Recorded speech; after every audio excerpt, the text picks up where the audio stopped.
Greetings, fellow music composers and enthusiasts. This is Chester with the Sampleist, and our sonic journey today is Sonixinema's latest release, String Swells. Before we dive in, I'd like to make it crystal clear that the copy of this library we're reviewing was graciously provided to us by the developer. However, let me assure you that our commitment to delivering honest and transparent reviews remains unwavering. Our goal is to arm you with all the information you need to decide if this library deserves a spot in your musical toolkit. String Swells is a milestone for Sonixinema, marking their first foray beyond solo instruments.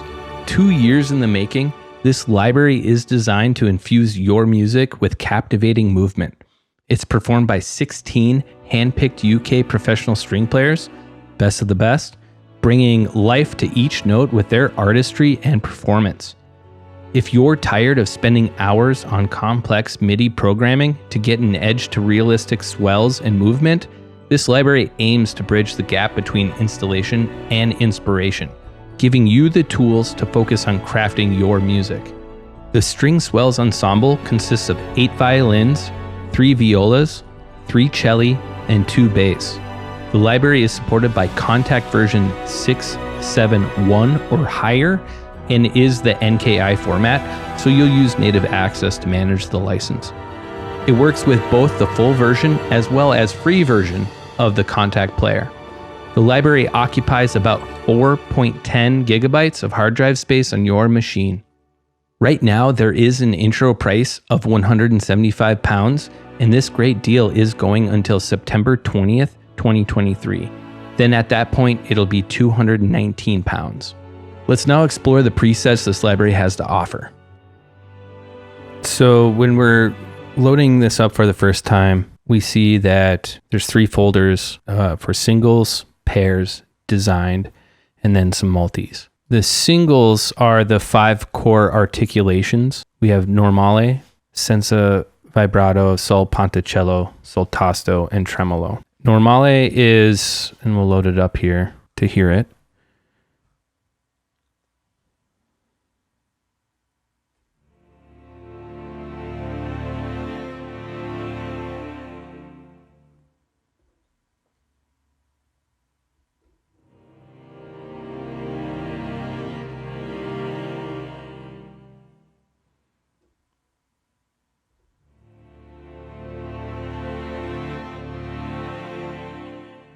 A lot of fun, a lot of movement here. I'm just holding the chord and letting it play and perform in front of me. Not much else is happening there from my perspective. You know, you just get a nice chord, play it, and you let the ensemble do the work. That's pretty awesome. So normale is the rich open sound that makes full use of the instrument's natural resonance, and it features a slight natural sounding vibrato. So you hear that vibrato when we're using this one. Nice and subtle. These are called slots, by the way, and this is where you can pan. You got a left, right here. Here's a volume for it, and then you can choose if you want to choose the other 5, if you'd like. These are also assigned to key switches down here, and then you would use this to turn them on or off. And you can kind of go at this how you'd like. So if you wanted maybe this to be all left, and you want this to be normally again on the right, but then maybe that's a little quieter. You can adjust this and kind of set this up how you'd like. We're going to put this back to senza vibrato, and we're going to put it back here to center so we can try it out. All right, so senza vibrato, that's very similar to that first patch normally, but there's no vibrato. It's kind of more static and consistent in texture.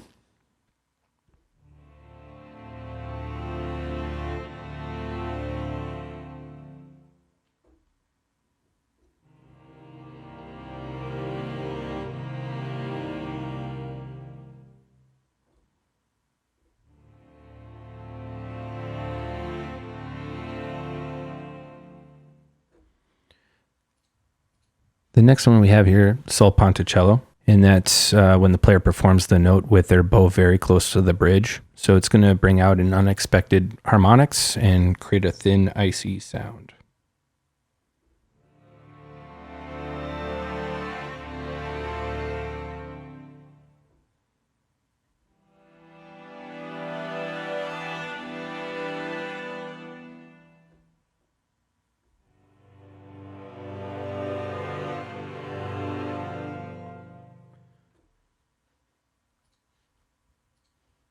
Now we have saltato, which translates to on the touch, features bow in the sweet spot, so between the violin bridge and fingerboard.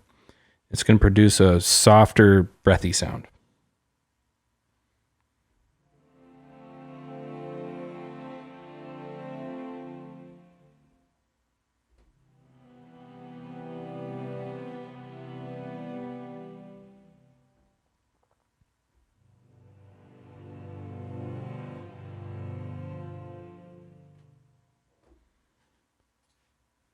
And then we have tremolo. I'm going to use the bow to repeat notes at a fast speed, so it produces an energetic, lively sound filled with overtones and harmonics.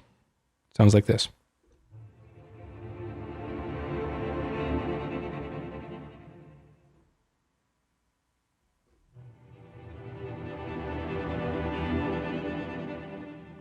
Gives you some nice movement. So it's a great layer for when you need that. And again, it's performing this. So all you have to do is hold the chord or arrange the piece how you'd like, and you're going to get that tremolo playing pretty nicely. And this is right here, there's not much going on, a little bit of reverb. I don't even think there's no EQ. The envelope is set as is. No settings here out of the ordinary. So we're getting just that close mic sound from these. This is the time slider. And this is global. So if we set 2 of these or 3 or 5, turn all those slots on, and you could do it that way or through the key switches on your keyboard. They're marked here, by the way. So helpful reminder for those that need it. This is global. It affects all of them. We can't set 1 to 2 and 1 to 4. You would need multiple instances of Kontakt to do that. So you would load them up individually. And I'll show you that in the multis. On the home tab, there's also proximity. In this global tab here, let's talk about that. Proximity allows us to get close or far from the ensemble through our ears. So it's going to use the mic positions and kind of automatically adjust based on where we're setting this slider. And it's better visually seen here in mix. It stays there either way, global or mix. And then you're going to see how it's just automatically approaching a mix here for us, getting us nice far and further away, or closer and closer and closer. Expressions here, and it's not, at least for me, it wasn't assigned to 11. So I usually just do that, assign it to 11 on my controller. And then I have to turn this off because this mix is assigned to 11. But expressions can be volume, and it's going to help control the swell more. You're going to hear this in the piece later in the review where we use this like crazy, the dynamic and the expression together. Dynamics is the dynamics that the players are performing. So from triple forte, double forte down to, pianissimo or whichever that they were using. But you use that dynamics slider to help, get the dynamics from the performance. Nice stereo knob here. You can spread the stereo out more, and you can also bring it more in too if you want a more narrow approach to the stereo spectrum. And then blur and gloss, that's low pass filter and high pass filter. So you can adjust that to taste too as you're playing. Maybe you want less mud or less low end and you just slide that up. Or it's too high. Some of the harmonics might be too aggressive and you can bring that up and make it comfortable for you. Over here's the effects tab where you have 3 effects: reverb, degrade, which is like a bit crusher, and then delay. Reverb has quite a few natural reverb presets here for you, and then 4 artificial ones, so you can get a little otherworldly if you so wish. These are a lot of fun too, and we'll see them in the design patches. EQ, it gets you a nice 4-band EQ here, and I love when you can adjust the Q here in the mid, so there's a lot of fun here to be had, and I believe these are shelf. So yeah, 2 bell, 2 shelf. And then you have your envelope, which is pretty standard ADSR. So you can adjust this how you'd like. If you want the swell with more attack, you can bring that in, or less attack, you just slide that up and then it'll accommodate to where you want this to sound. Pretty awesome. Mapping here is if you want to have multiple slots or articulations going here, and then you can kind of set to octave in the range here how you want those to approach when you're performing or playing. That's a lot of fun. And then here you can adjust the key switches if you want. If this didn't work for you, you can slide it down or up or put them where you want them. I love that feature when developers are adding that in. Gator. This is a really cool gate. And so this provides even more movement to the swells if you need it. We use this in the piece too a little bit. With the gator, you have the ability to set your note duration here, 16th or quarter or whichever you want, triplets, width of the gate, or the length, and then strength of it, swing, and this is global. Swing, which can get some nice results here, and you can even like put a LFO on that if you have the MIDI capabilities and get more human type of gate performance there, which could be fun. 2 modes, you can get a nice little more subtle mode here, or the step ladder,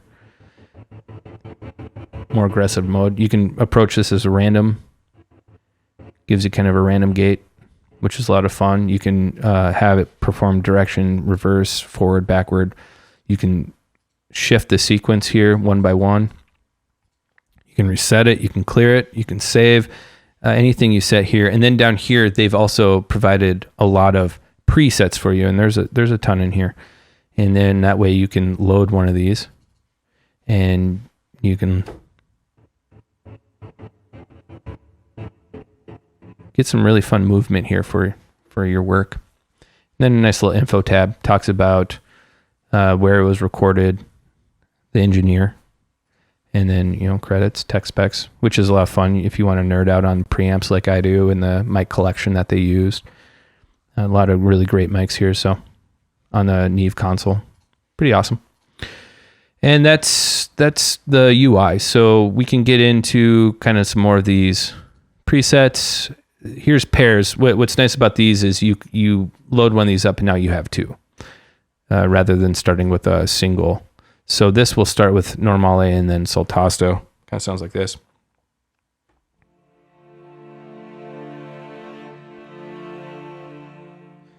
So we get that nice little subtle vibrato with our sol tasto. 3 snapshots per single or pair preset. So you can do a clean, you can get started with huge space. So you can get a reverb with a cathedral, more amount, or you can use this to start with a gate. And the gate, I think it just turns it on. So that's a nice way to get started if you need something to get going. The design patches, a lot of good fun here. So let's grab one of these and pay mine to the release, especially, or the tail end of what we're going to hear.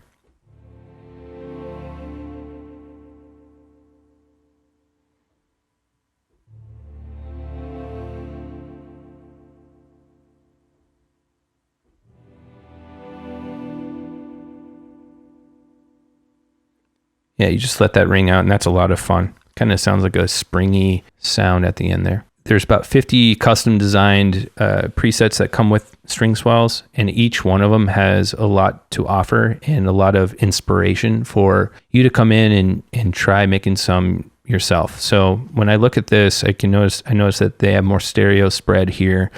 We've added a high pass filter. Everything's turned up. We have some reverb and some delay. I think there's going to be no, there's not EQ on this one. Some of them have some nice EQ options, and then they updated attack release a little bit. Mix, we're just hitting close here. No mix here. I think I read that this is usually muted always, so you're going to turn that up and then hear and blend that mix. Which I don't remember if I mentioned this, so I might mention it twice here, but the mix is a collection of mics that the engineer set up for you. So you just blend that these mics in with these, and you're going to get a more fuller sound that might be desirable and also sometimes might not be.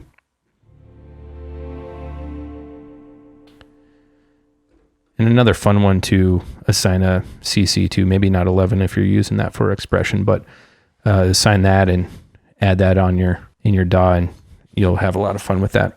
Let's do another one. Everlasting has also a pretty interesting tail. Would be surprised to say it's very long.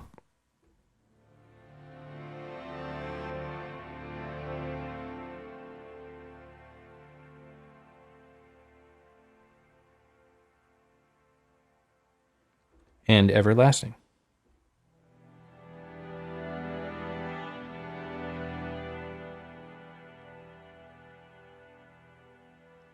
It's using the Artificial 3, one of those otherworldly kind of like fake reverbs, artificial reverbs that they were mentioning.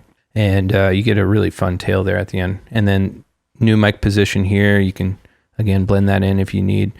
Just make sure you unmute it. But these are pretty desirable, so I do suggest giving them a listen, hearing them out. Let's listen to one of these gated patches before going to the multis.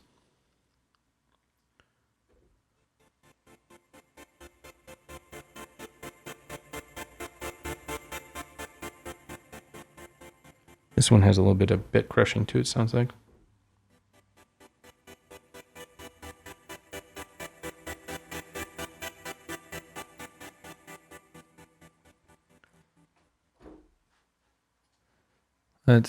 Yep, it does. We have some degrade, some reverb, and it looks like we're in a mono, fully mono here, and high pass. Any EQ? Nope. And then you can adjust some of this and set it to how you need it for your piece. Pretty easy. This is actually a pretty easy and awesome and understandable interface. It didn't even need the manual to kind of come in and start toying around with this and understanding where things are and how it flows. So well done to the developer on creating a really awesome interface. And then the multis, and what they were explaining in the user manual is there's voice limitations that can cause issues when loading all the slots simultaneously within the one instance of Kontakt. So they've created this multi-patch as a quick workaround for this. And I did notice this. I mean, the more you start adding these slots to one of your patches, and then the more voices you apply to your chord or your voicings, you are going to hit some CPU spikes. So you be careful and be mindful of that, and you should be okay. I was still able to make my piece that we're going to hear later in the review without any significant problems. I did run into that a little bit. There is kind of a resource ceiling to this library. And as long as you're aware of that and you have the ability to kind of make some shifts and some accommodations, whether it's through the way you're voicing chord or through your arrangement or through other means, and then maybe it's just as easy as, you know, setting up a few more Kontakt instances and splitting up the work for the patch, like one of these multis will show. You'll be fine. Almost loaded here. Here we go. All right. So these sound really cool.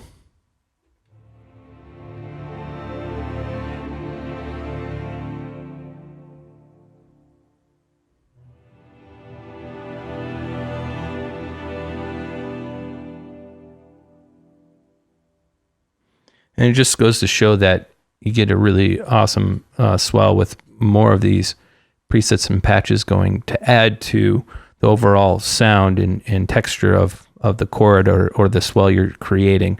You can get some really great results. And then this is what I was explaining to earlier in the preset walkthrough. We can set this like 1 bar. You can set this 1 to 4. You do have the flexibility now to kind of adjust those if you want to have a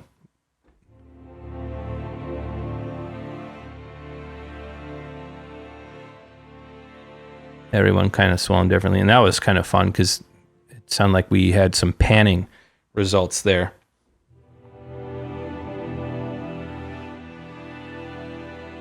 Making the movement even more interesting. That was my first time playing with that, so I might have to write another song with what I just heard there. That was cool. And that's a preset walkthrough, so let's go on to the piece and hear the song that I wrote with String Swells.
Okay, and that was the piece. Highly emphasizes this String Swells library. And I did bounce everything to audio so that we could play this without the CPU spiking and having screen share and everything like that. But I did save everything here in MIDI, at least for the strings, so we can walk through swell strings a bit. In light of that, I am going to turn off some of the mastering and the effects here just so I can have a little CPU to discuss what I did. All right, so I'm going to turn these on. And one thing that annoyed me, which it's not part of the review so much, but Kontakt didn't hold the names. It did originally, and then it lost them, it looks like, but it did keep blur and gloss, which was nice. So as I was adjusting some of the MIDI, that was something. So I got lazy. I didn't want to go back and rename everything. So you'll have to forgive me. I'm not sure quite what 0023 meant, for example. I think that was a microphone that like close or mid. That's the best I got on memory as to what that was. Okay, so everything's turned on here. Great. So as we walk through the presets, I did really like the designed presets. And as I was kind of mentioning, let's go to String Swells here so we can see it. As I was mentioning in the presets walkthrough, these designed the release of every single patch from this library is something to explore and something to emphasize.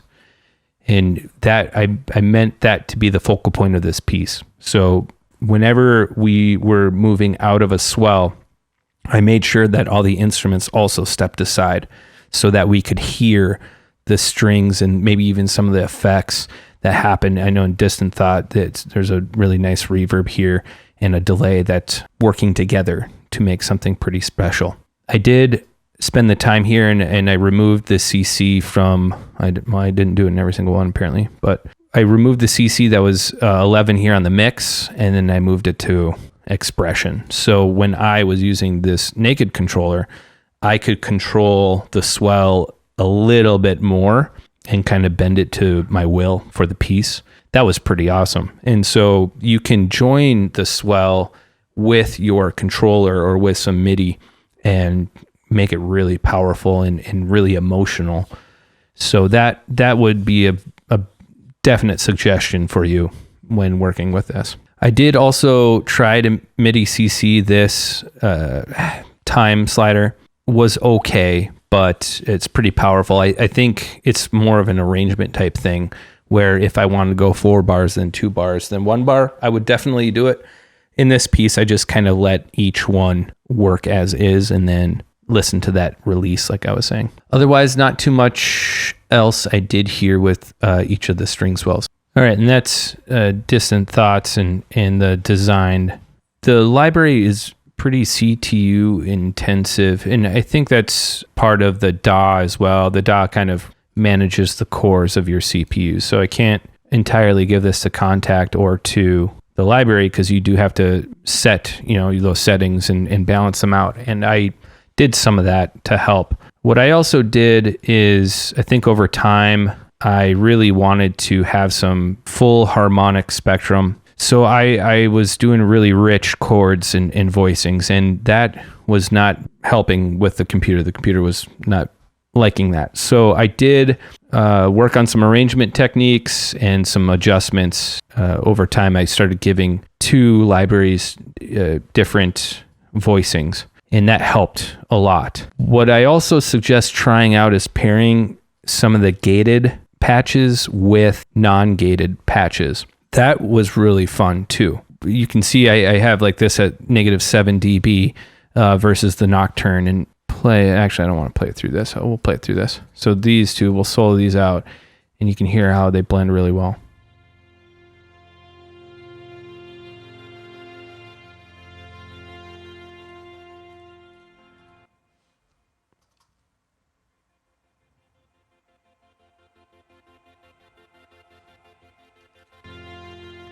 So it's providing that movement underneath the Nocturne patch, which is more bowing the note. That was a lot of fun. There's another example here of that happening.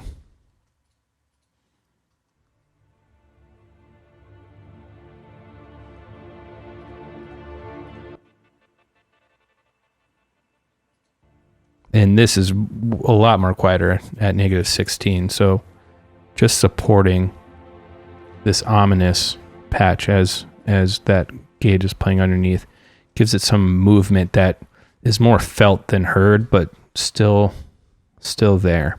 The other libraries that I used here, I'll just highlight them really quick, but I wanted some horns to go with the strings. So especially in parts like this.